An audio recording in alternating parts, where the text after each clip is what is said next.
Baik tuan. Ada juga ulama kami yang berkata terdapat satu pendapat yang lemah yang mengatakan dia boleh mengqadaknya selepas seperti dia boleh mengqadak salat-salat rawatib seperti sebelum subuh, zuhur dan selain. Sekiranya seorang pembaca atau orang yang menumpukan perhatian terhadap bacaan Al-Quran berhadas ketika membaca ayat sajdah, dia boleh sujud bila dia telah bersuci dalam selang waktu yang singkat. Ni hukum-hukum fiqih ni tuan-tuan. Ini kelebihan Imam Nawawi ni tuan-tuan. Kerana Imam Nawawi bukan saja seorang pakar logah, pakar tafsir, pakar hadis, dia adalah seorang faqih. Faqih ni adalah benda yang berkaitan dengan istinbat, istidlal. Saya nak bezakan orang yang faqih dengan orang yang alim. Apa bezanya agaknya tuan-tuan? Apa beza agaknya? Apa beza di antara alim dengan faqih? Tuan-tuan, di kalangan para ulama pada zaman Sufyan Ats-Tsauri, Sufyan bin Uyainah, mereka sedang bincang tentang hadis. Mereka ni pakar-pakar hadis. Tiba-tiba datanglah seorang perempuan berkata, "Tuan-tuan guru, saya nak tanya hukum sikit." "Apakah hukumnya?" "Saya ada masalah, saya telaga perigi. Tiba-tiba ayam jatuh buat perigi tu, tuan guru. Dah, macam mana keadaan air dalam telaga tu? Boleh guna lagi tak?" Maka orang-orang alim ini menjawab, "Alah, kenapa tak tutup pintu tak tutup mulut telaga tu, mulut perigi tu, lain kali tutup lah, jaga ayam baik." Ni jawapan orang alim tuan. Kita nak rawat benda yang telah lalu, sukar lah tuan-tuan, benda dah berlalu. Terima kasih saudara-saudara, jazakumullahu khairan. Tiba-tiba mereka pun tengah bincang, tak menyelesaikan masalah perempuan itu. Datang pula seorang faqih dari mazhab Hanafi. Dia cerita betul tuan-tuan. Namanya Abu Thawr. Abu Thawr lalu. Maka ulama-ulama hadis panggil, "Abu Thawr, mari sini sekejap. Ni ada soalan orang perempuan ni tanya. Wanita ni tanya. Hamba Allah ni tanya." "Baik, apa soalannya?" Soalan dia adalah dia bela ayam jatuh dalam perigi. Sekarang soalannya apa? Soalannya, air perigi tu suci atau tidak? Tuan-tuan, jawapan Abu Thawr senang saja. Berkata bahawa jika telaga itu airnya kurang dari 2 qullatain ma duna qullatain, kurang daripada 2 qullah, maka dia jadi najis, jatuh bangkai, najis. Tapi kalau lebih daripada 2 qullah, kita Melayu panggil qullah kan, bahasa Arab panggil qullah. Kalau lebih daripada 2 qullah, tengok 3 cirinya: baunya, rasanya, warnanya. Tak ada disuruh kita rasa pergi tuan-tuan. Kita tengok, kita dah tahu dah lah. Maknanya bau bangkai. Kalau dia lebih daripada 2 qullah, menjejaskan salah satu daripada sifat-sifat yang 3 ni, salah satu daripada sifat-sifat 3, maka air itu jadi najis, tak boleh digunakan. Kemudian barulah pakar-pakar hadis kata, ni ada dalam sahih, ini ada kat sini, kitab bicara ni ada kat sini, ni riwayat. Memanglah semua orang alim ni ramai, tapi orang yang faqih yang menyelesaikan masalah ni susah nak jumpa. Ini kelebihan Imam Nawawi tuan-tuan. Dia seorang yang faqih. Maknanya apa-apa dalil yang datang itu dirawat, disampaikan kepada kita supaya kita boleh menggunakannya. Itu sebab semua hadis yang sahih yang kita baca tak boleh kita amalkan seperti itu. Kerana hadis sahih ni mengandungi banyak makna. Nak kena jadi faqih tuan-tuan, nak kena belajar, tanya pada orang alim. Itulah beza di antara mufti dengan bukan mufti. Mufti adalah orang memberikan fatwa. Dia merawat masalah orang, dia macam doktor.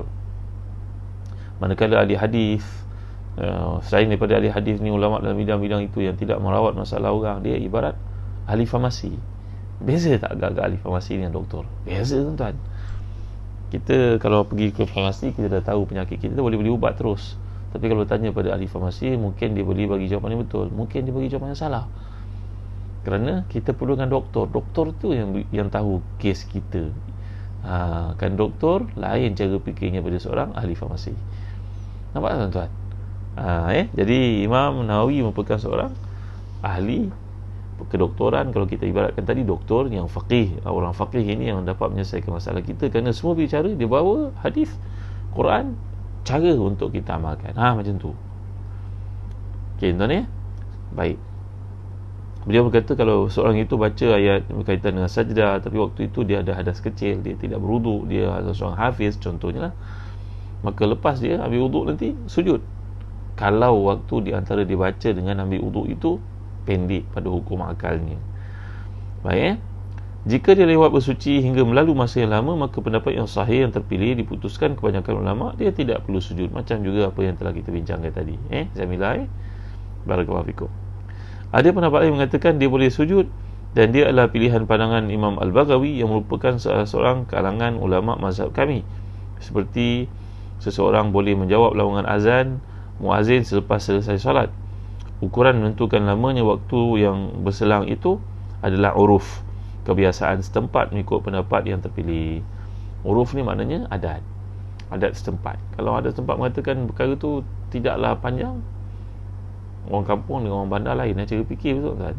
Kalau orang bandar yang punya wang, dia duduk tunggu untuk dapatkan rawatan dekat klinik kesihatan, contohnya lah hospital kerajaan sebagai contohnya, lama 1 jam tu, 1 jam pun dia rusah.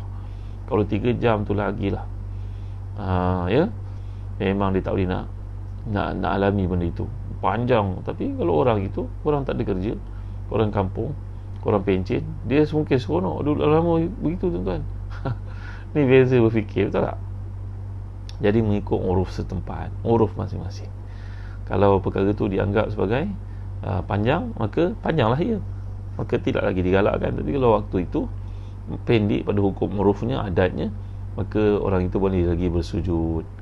Faham tuan ya? Termasuk dalam uruf dalam perkahwinan, contohnya itu sebab ada mahar mithil.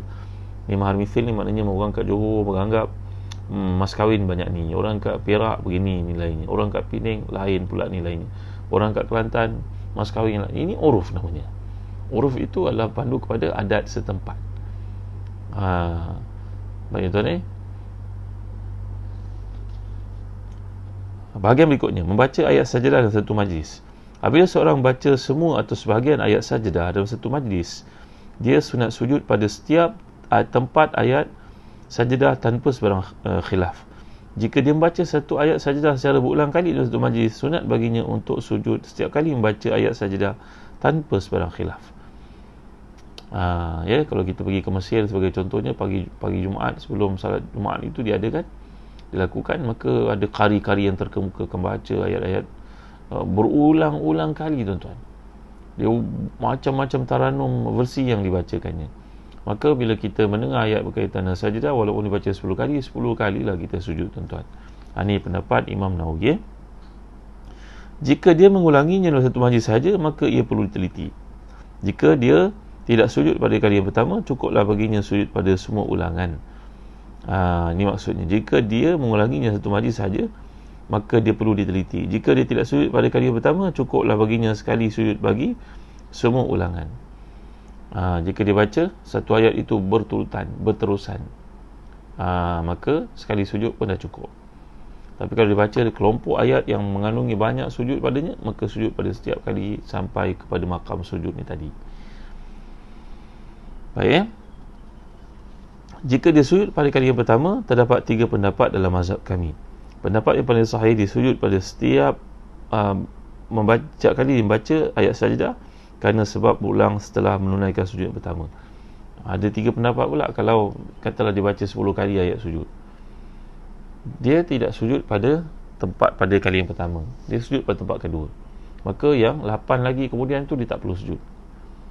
Tetapi kalau dia baca 10 kali ayat sujud ni, kata Imam Nawawi, pertama kali dia sudah sujud, dia kena sujud pada 9 kali selepasnya. Ni negara kita jangan berlaku ni kan, tuan. Tapi kalau tuan-tuan pergi ke Mesir, nanti tuan-tuan pergi travel dengan kami, Jalan Travel, kita pergi Mesir, kita dapatkan pengalaman sembahyang Jumaat di masjid-masjid di Mesir, insya-Allah di Masjid Azhar sebagai contohnya. Jadi pendapat yang paling sahih, kalau dia sujud yang pertama, maka 9 kali berikutnya dia sujud juga.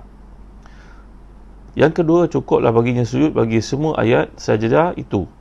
Cukuplah sekali sujud saja. Dan sujud sekali, tak payah sujud lagi kali yang beberapa kali selepas bacaan yang sama. Ini pendapat Ibn Suraij dan juga pegangan mazhab Abu Hanifah. Penulis kitab Al-Uddah, salah seorang ulama mazhab kami, berkata inilah yang difatwakan. Syekh Nasr Maqdisi Az-Zahid daripada kalangan ulama mazhab kami turut milih pendapat itu sekali sujud saja. Jika lama selang waktu dia sujud, jika tidak, sujud pertama sudah memadai baginya. Dia baca dengan lagu yang panjang, nak tunggu masuk pada kali kedua, ulangannya itu panjang, lambat, lama, maka memadai sekali sujud saja. Apa soalan tadi? Cuba ulang oleh sebenarnya soalan ni. jika kita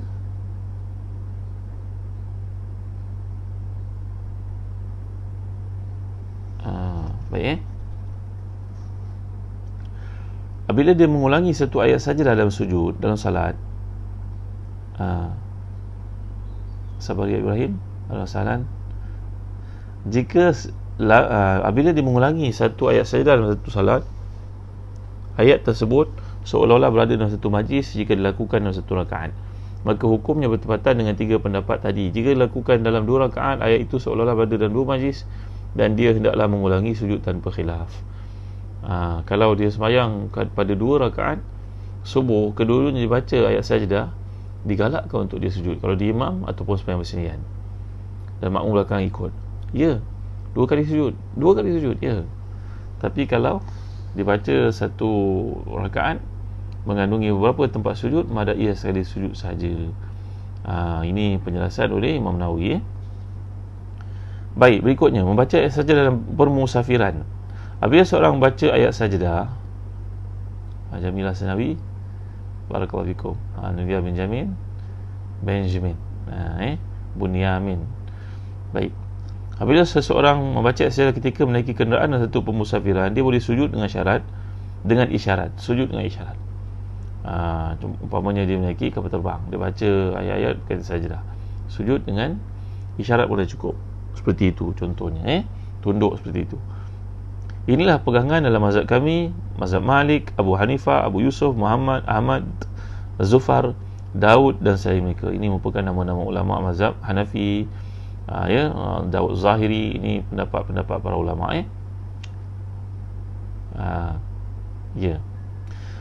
Dia tidak perlu sujud. Mengikut seorang ulama dalam mazhab Abu Hanifah, katanya dia tidak perlu sujud. Pendapat yang tepat ialah pendapat jumhur ulama, iaitu dia sujud dengan isyarat. Dia Abdul Rahim. Bagi orang memiliki kenderaan bukan ketika musafir pula, dia tidak boleh sujud dengan isyarat.